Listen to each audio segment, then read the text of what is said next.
sent it to you, not me. Okay, I'd like to call the workshop meeting to order. Ask the clerk to call roll.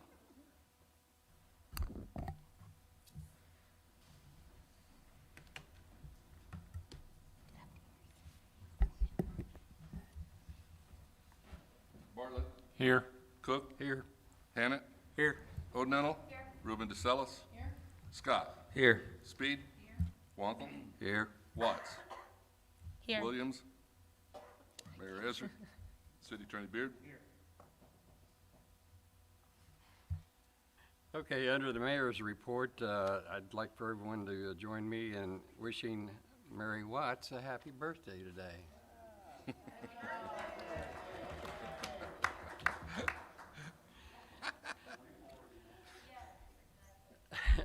City Attorney's report. Thank you. The only thing I'll mention, the TIF applications will be handled at the next meeting, not tonight, so we can delete item 1 under Planning and Public Works under committee reports at this meeting, items 1, 2, and 3 under Planning and Public Works on the consent agenda. Also, once we get the next meeting started right after roll call, I'll remind you again, but we'll have a motion to appoint Don as temporary chairman of this meeting in a second and a vote. And that's all I've got.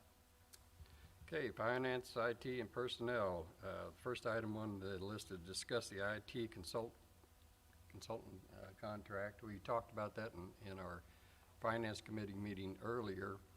And I think everybody was here. We do have Scott Roberts with us here tonight. He is the owner of Karma Group, and if you have any questions, I'm sure Scott would like to answer those. This is going to be just a renewal of a 3-year contract. It's basically the same contract we've always had, other than the cost. So, Scott, do you have anything you want to say? Any questions for Scott? Okay, the next one is discuss the adding a depository for the city of Jacksonville, and our treasurer, Ron Smaljanik, is here to explain that. Does this thing work? Yep. Okay, I've had a request. We have a resolution in place now that designates which banks that the city can put money in, and you have to pass by resolution if that changes. And I've got a couple of requests. You can delete, I'm asking you to delete Jacksonville Savings Bank. I left that on there because they were in transition to CNB last time. And I'm wanting to add Pete Fish Skiles and Company. They're new to town. They're going to be located on South Main down there where PNC used to be, National City Bank, and there was a lawnmower place down there, I think. Michael Langdon, not Little Joe, but he approached me. He left Farmers Bank to go to work there. He's a local talent. Sean McCombs left CNB to go to work there. He's a local talent. They've agreed to all the conditions that we've, no fees, so on and so forth. Obviously, any participation in them will be based on the rates that they give us. I always ask for a statement of conditions from the banks, and that is this. And you're welcome to look at it now or in my office, but good luck. Dan can go through it for you. They have assets of $250 million, which is a tiny bank. Okay, they're a rural bank. And one reason I like dealing with the rural banks is they have a high seasonality to their loans. In the spring, farmers borrow money to plant. In the fall and winter, they pay those loans back. So in the spring, Bank of Warrensville, and I'm suspecting Pete Fish and Skiles probably will offer some fairly good rates that we want to keep everybody competitive. So we right now have almost all of our money in 3 banks. It is all. CNB, which is the old Jacksonville Savings, Town and Country, which is the old Premier, and Farmers. Okay, those 3 banks.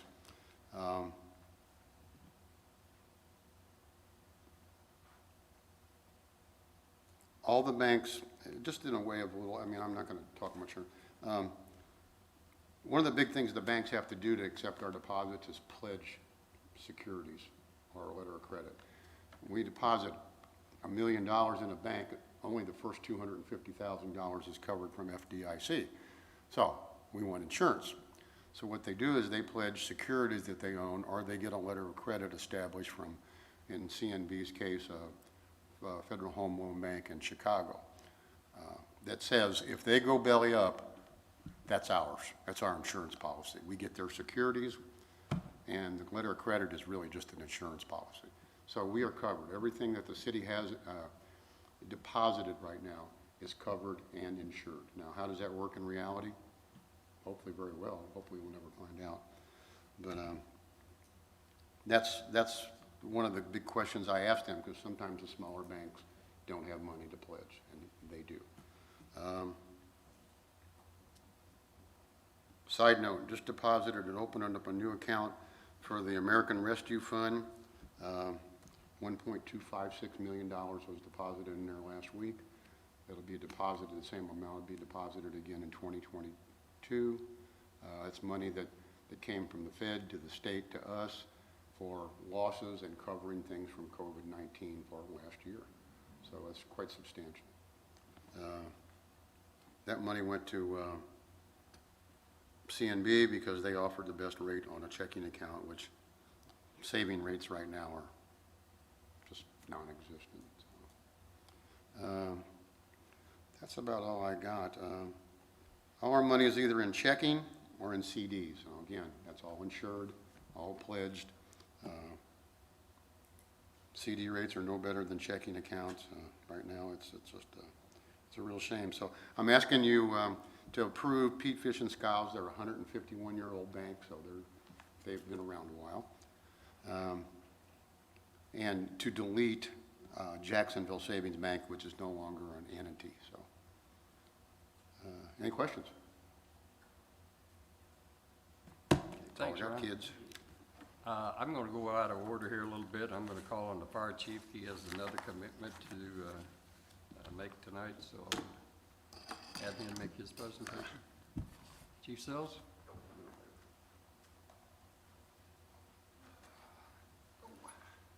Thank you very much. My apologies for the disrupting in the normal agenda and my quick exit after I get finished up here. No disrespect intended.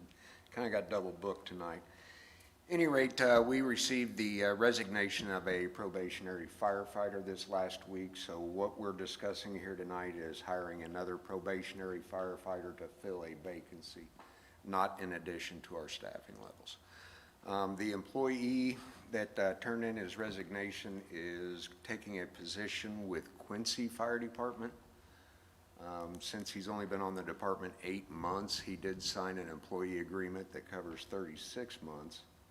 So he is responsible for a pretty substantial reimbursement to the city for training costs and things of that nature. So we will be reimbursed pretty much everything that we have invested into him, plus a little bit of salary over the period he's worked for us. So that's what was on the agenda tonight. Any questions from anybody? I have one question. Who's responsible for collecting that money from the individuals? Like, come to Skip's office, or? Well, that's something that we've been in discussions with City Attorney Dan Beard and Skip Bradshaw. According to the termination papers, he has to have an exit interview with the payroll clerk. So all this will be kind of ironed out. We've given him, the opportunity to come to us to ask for options and things like that, but we haven't heard anything from him at this point. In the employee agreement also is a clause in there. There's 10 sections to the agreement, and he signs each one of them, witnessed by myself and the officer of the crew he's going to. So there is a stipulation in there that if the city has to incur any legal expenses to recoup that money, he's also responsible for those legal expenses that the city would incur.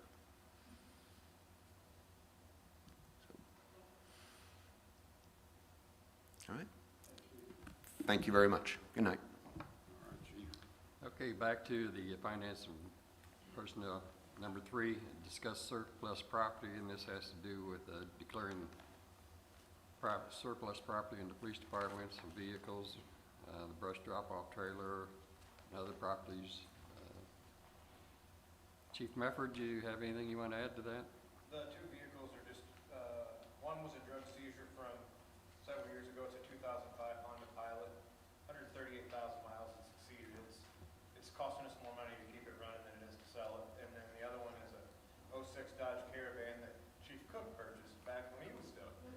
And both of them exceeded their life with us, and I'm just asking to get approved to surplus them, and then we'll send them to Clinton auction, and they'll be auctioned off, and the money will be returned to the city. Okay, that's on the agenda for tonight. Okay, Planning and Public Works, Alderman Scott. Our first item is discuss awarding the bid for the North Diamond Street improvements. And that is the project to resurface the road and new sidewalks. I think there's bike lanes in there too. I'm not 100% sure on that. It's funded by a grant from the DCEO. K.E. Vass was the low bidder at $437,058. The grant's good to pay for construction and engineering, so it should be almost completely paid for. And the road should remain open without much hassle while it's done. Any other questions? All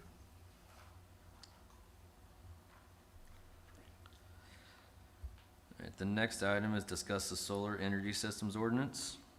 Brian emailed that out, and I'll let him speak about it. Y'all got a copy of that. There were a couple of changes, there was a couple of things added to it, nothing major. I think the language in for the decommissioning is, there's enough language in that for federal and state rules, including the city. And I did have a couple of reservations, which I got some input back, and I feel better about those reservations that I had about the fencing and screening. I think we do need to maybe add one sentence about corner lots, and maybe include that they must have previous approval from the Planning Commission for that fence prior to giving approval for the permit for the solar panels. You may have any questions or concerns or discussion? Awesome. All right, and the next item is discuss short-term rentals. We've discussed that a little bit in the past. This has been on Brittany Henry's agenda for quite a while, and the purpose is to get the short-term rental people and the Airbnbs and the VRBOs all on a level playing field, because right now they're not. We just want to make sure that we do it in light of public safety, and make sure that we get a chance to go in and do a safety check, make sure they got extinguishers. It's not a big deal right now, but I think by next year we'll be in double digits for Airbnbs and VRBOs. There's some construction going on right now, so we just wanted to kind of get out ahead of this. I think the main discussion is going to be the signage, and I sent you some ideas about that. Next week, or in 2 weeks, the next meeting, Brittany Henry will be here, so the meeting might take a little longer than normal. and which she has, she's passionate. I'm sure it'll all be positive, and I think she may bring Gwen from Blessings on State and maybe someone else. But I'll make sure that everybody has a copy of what it is. Basically, it's just an amendment adding short-term rental to the hotel motel definition. So it shouldn't be a big deal, but I don't expect a whole lot of pushback because I think it's a good thing. And I mentioned to her to bring Gwen in with her because she's also passionate, and she's been the one that's kind of been out on an island during this Airbnb discussion. So any questions about that prior to next meeting? But I'll make sure that everybody gets a copy of it. Okay, thanks. Utility, Alderman Walcott. Thank you, sir. We have two items tonight. Number one, discuss proposal for Walnut Street pavement settling repair project. And Mr. Adam Fox with Benton is here to tell us all about that. Good evening, everyone. First off, I'll give you a little bit of a background on this project because probably some of you are aware of it, some of you aren't. If you have traveled down Walnut Street, particularly in the westbound lanes, when you get to the intersection of Prairie Street, right now there's a considerable drop-off in the pavement right there.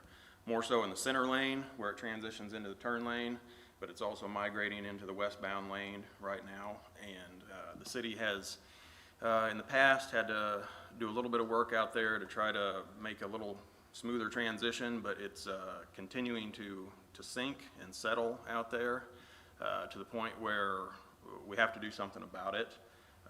Walnut Street is also Route 78, which is IDOT highway. It's also where the city's 60-inch sanitary sewer main that goes out to the wastewater plant runs right down the middle of Walnut. The settling in the pavement seems to correspond with the where the sanitary sewer is there. Where it's been migrating to the north, we're not really sure about that. There's some sewer services that go through there. So a portion of this project is not only to dig down and take out any bad subsurface materials, but also to inspect that 60-inch sanitary down there to see if maybe that is potentially causing the problem. We've had some of these similar issues about a block east of there that about a year ago maybe had to be repaired. Maybe some of you recall that.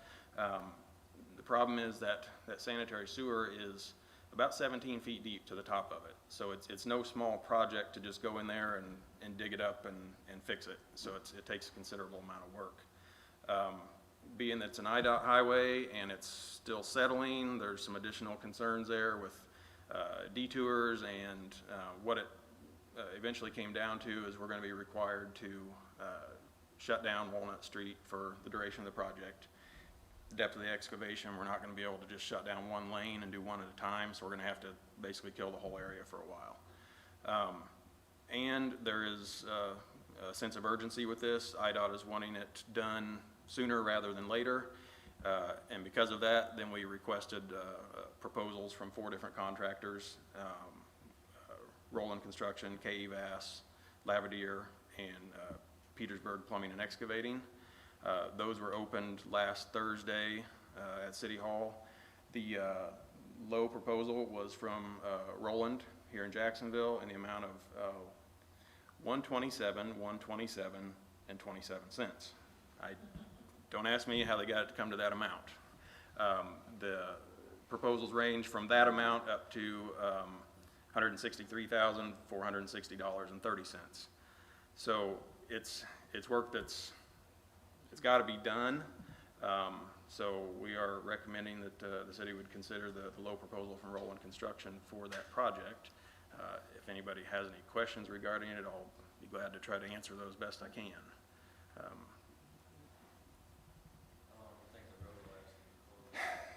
We've given them a 30 calendar day for the project.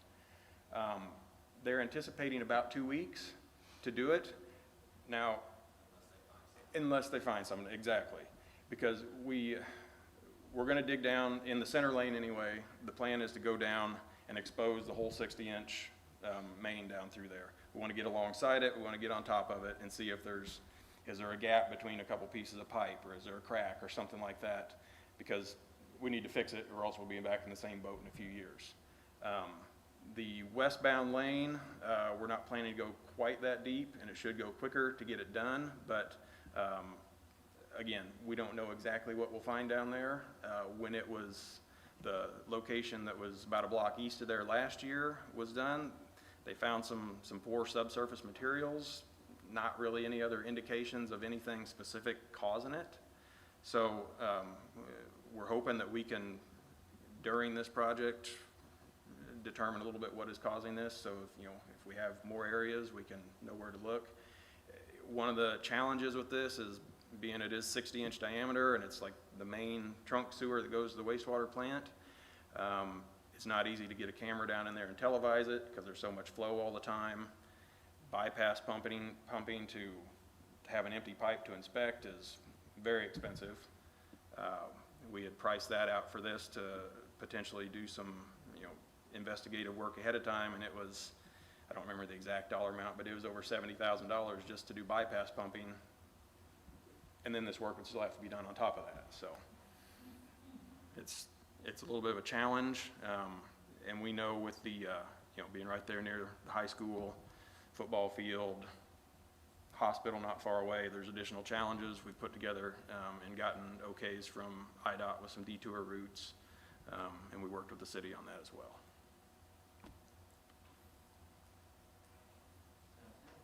Okay. Thank you much. Number 2, discuss proposals for Naples Well House painting project.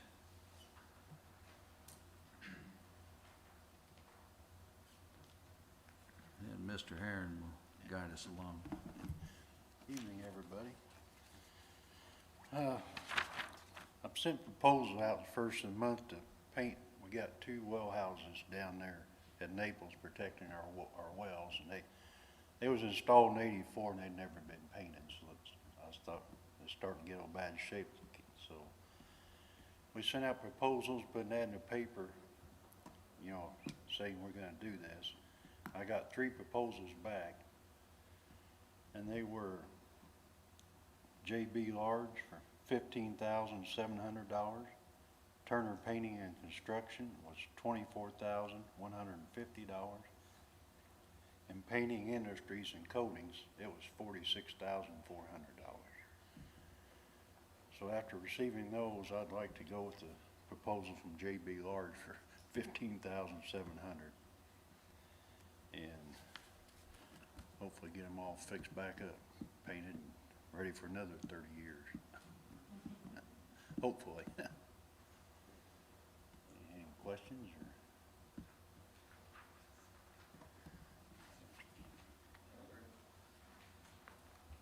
Both those items will be on the consent agenda for tonight.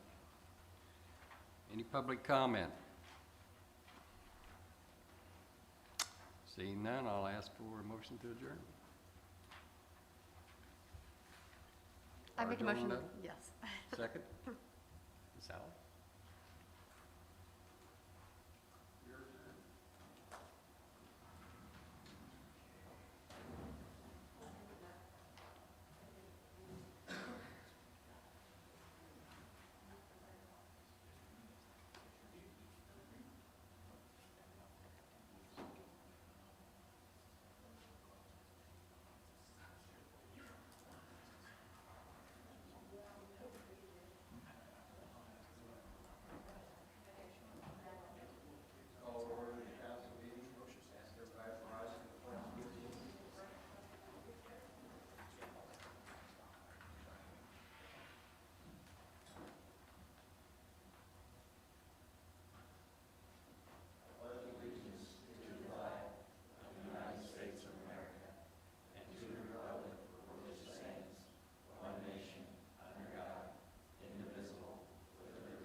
I'd ask the clerk to call the roll.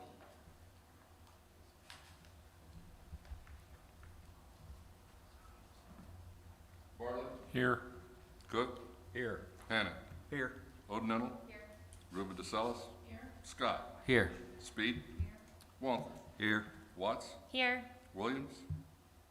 Mayor Izzard. City Attorney Beard. Here. We have a quorum. It would be in order then for a motion to appoint Don Cook as temporary chairman of this meeting. Aaron Scott and Lori Large on that. All those in favor signify by saying aye. Thank you. Everybody's received a reading of the minutes. Can I get a motion to approve the minutes? Motion to approve the minutes as distributed. Barton, second by Speed.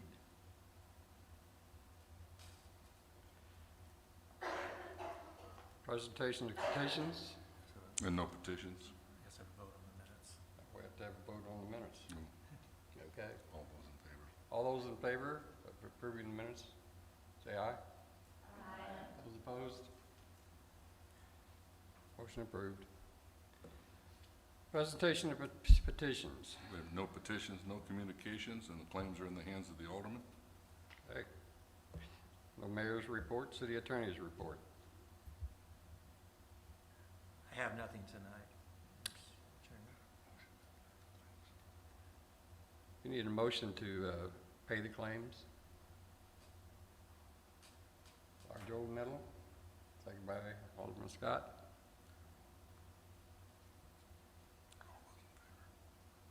Roll call. All those in favor of approving the claims, say aye. Aye. All those opposed? Motion approved. City clerk's report. No, I have Already said nothing. nothing. City clerk's report, you have the, sent to you via email, the community development report, city clerk's cash report, the general fund budget report, and revenue analysis report, all for August 31st. If there's any questions or you want to take a look at any of that, please stop by the office or give me an email or call. Thank you. Okay. Any public comment? Okay, we'll proceed to consent agenda, finance, IT, and personnel. I have one. The first one is the resolution authorizing payments from the capital improvement fund for certain improvement projects. Number 2 is a resolution authorizing payments from the general fund for services rendered. Number 3 is a resolution approving an agreement with Karma Group LLC for information technology consulting, network administration, and technical support for local and wide area networks. Term retroactive July 1st, 2021 through June 30th, 2024. Number 4 is a resolution amending the Jacksonville Municipal Code, Chapter 2 Administration, Article 7 Depositories, Section 2-207 Designation, adding Pete Fish and Skiles and Company Bank as a depository for the city of Jacksonville. And number 5 is a resolution declaring police department vehicles and brush drop-off trailer as surplus property and authorizing the manner of sale. Planning and Public Works. We have one item. It's the resolution accepting bid for the North Diamond Street improvements. Public Protection. We Alderman have, Bartlett. we have one item, a motion requesting the Board of Fire and Public Commissioners to hire one probationary hoseman to the Jacksonville Fire Department. Utilities, Alderman Wonko. Thank you. We have 3 items. Number 1, resolution authorizing payments from Waterworks and Sewages Project Fund for services rendered improvement projects. Number 2, resolution accepting a bid for the Walnut Street pavement settling repair project. Number 3, resolution authorizing waiver of advertisement for bids and accepting proposals for the Naples Well House painting project, and I so move. Second. Alderman Bartlett. Any discussion? Any items that you want removed for separate consideration? I'll ask the clerk to call the roll. Bartlett, Yes. Cook, Yes. Hammond, Yes. O'Neill, Yes. Ruben Sells, Scott, Yes. Speed, Wonk, Yes. Watt. Yes.